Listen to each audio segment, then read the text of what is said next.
still learning. Even those of us that have been in the Senate for 16 years, we are still learning. So we'll do well to continue to learn. But in the course of my talking to one of my distinguished sisters that she should speak whenever she's recognized, I made reference to the fact that we are not in a nightclub where people have to shout above the noise of the music and the social media went agog. I'm not on social media, but my wife called me that people got angry. They published her number and said people should occupy her. So she used to receive, she received over 2,000 to 3,000 phone calls a day.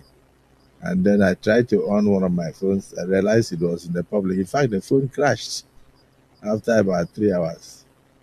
So I am very happy with the interest generated by Nigerians in what goes on in these chambers because we are here to cater for their interests. And so for them uh, to be so interested in what goes on here means that we are connecting with the people directly. And it would have been terrible if we were doing all this work and the people were not even aware of what we are doing. But the communication was totally misunderstood. Instead of taking it for the uh, nature of what we said, that you should not shout when you are talking and not and speak when you are recognized, they went into private abuses. I don't want to say what they did to me because what they did to me, I think I don't merit it. I was telling DSP that it's even the one they should be talking to because in my tradition we marry only one wife. So they listed so many wives on social media, and at the end, it will look as if the Senate president had or has so many wives. When indeed, I'm reporting to my colleagues, I have only one, and I'm satisfied with that one. And she's a beautiful and loving woman.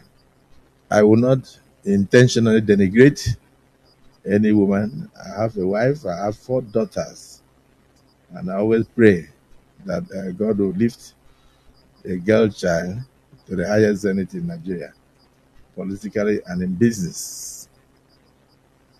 I also want my children to do well. So, distinguished Senator Natasha, I want to apologize to you if you felt offended. If I had mentioned that we are not in the market, they will say I said you are a market woman. If I said that you were not in a nightclub where people shout above the noise of the music, they will say you went to nightclub. If I said you were not in a community uh, meeting in the village, they will say Akpabio says Natasha is a village woman. For me, there is nothing I will say that will not be misunderstood. But the interest generated in the social media, people jumped in, shows that you have a lot of political enemies. It also shows that I do have enemies. All of us here contested elections with people. So whenever those people think that you are being brought down, they will jump up and they will say all sort of things. I noticed even some of them that could not pass through Senate screenings went into the fray and abused the Senate president, abused you and all that. I don't know how you took it, but I felt that I should tender a public apology to you over the miscommunication and the misunderstanding. So do accept my apologies and my colleagues or anybody who could have felt offended. Accept my apologies. I did not mean any harm, and I did not mean what they are misinterpreting in the social media. And I hope this will come to an end. And people should concentrate on things that will move this country forward and not things that will divide us. So I hope the apology is accepted.